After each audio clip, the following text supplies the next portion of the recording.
Well, if there is a revolution underway in education, Tom Vander Ark may well be leading it. A former senior executive turned educator, Vander Ark has served as the head of the X Prize Foundation, as well as being the first director of education for the Bill and Melinda Gates Foundation. And I was able to visit with him about just how quickly our classrooms are changing. Tom, you've said we're at the beginning stages of education reform. What are some of the big changes that you're seeing, and what are some of the big changes that we have yet to see? We're in the early stages of this shift from print to digital. So we're seeing big increases in student access to technology. Many schools are encouraging kids to bring their own device. So school is a much more connected place.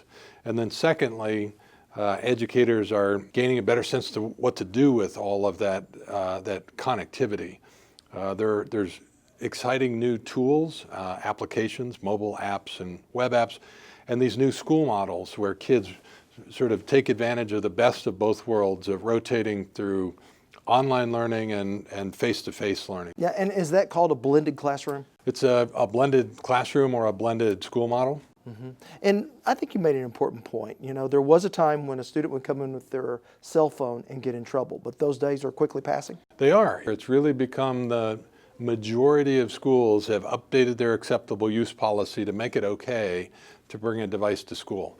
Now, in many cases, they're still allowing teachers to make the final decision about what happens in the classroom and the extent to which they use the device, but it's becoming the norm that schools have a policy that say you can bring a device. They usually ask them to use the local network, and then they have an acceptable use policy that makes it clear there's some times you can use it and sometimes you can't, and there's some good sites to go to and some sites that are prohibited. So getting the policy right is important. Reinforcing the practice classroom to classroom is even more important. I want to talk about adoption, and I want to just start off with students. They adopted this new technology, I'm assuming, very well? Most of them do. Most of them are using a lot of technology outside of school, and then so when they come into school, we ask them to sort of shut down. And we were talking about an algebra class. If you walk into most algebra classes, it's really boring, you know, and you contrast that with their life of playing video games and always texting, high engagement, high activity, and then walk into a classroom where there's worksheets where kids are all supposed to do the same thing at the same time in the same way. And the gulf between sort of real life and class life for many kids is really wide. And it doesn't have to be that way. There's so many great math applications. You can make math really exciting.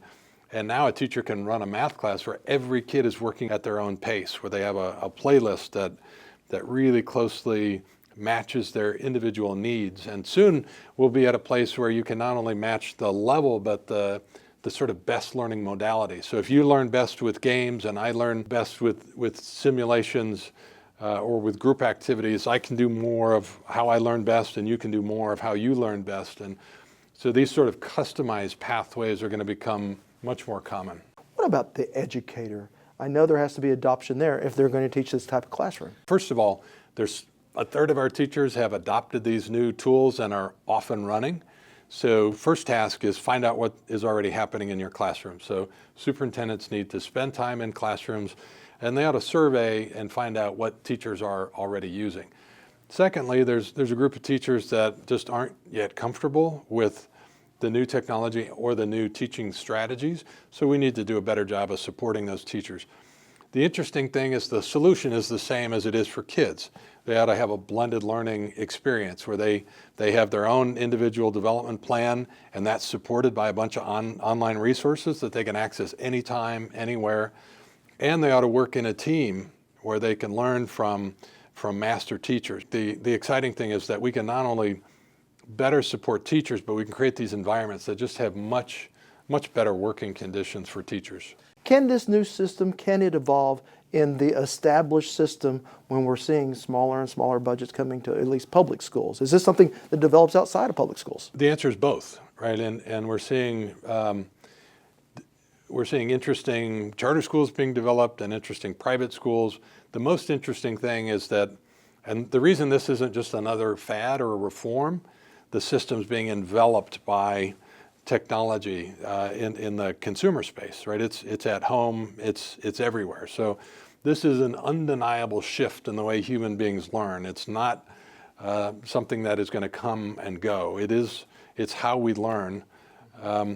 We just need to find ways to really take advantage of it. And the smaller budgets, the good news is that while there's a capital investment in new technology and training to go with it, it is possible to create schools that work better, that are sustainable even on lower budgets. So if that is where we are now, you say we're at the beginning, where do we go to? It's an interesting future. I spend all my time thinking about that and writing about that. What seems very clear, especially at the secondary level, our students are going to have a lot more learning choices. They'll have more learning choices in school.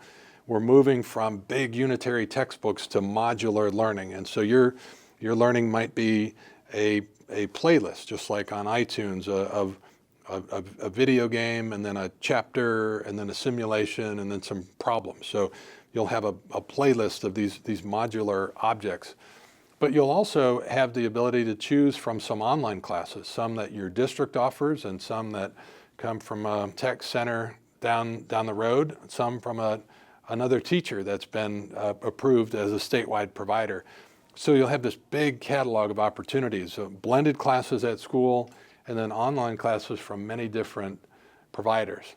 So I'm excited about that range of options, but what we need to pay attention to is we need to make sure that as we expand all these options, that there's a spine of guidance and support so that we're helping kids make good decisions and that they're getting the academic support that they need, even though they're taking classes from a number of different people.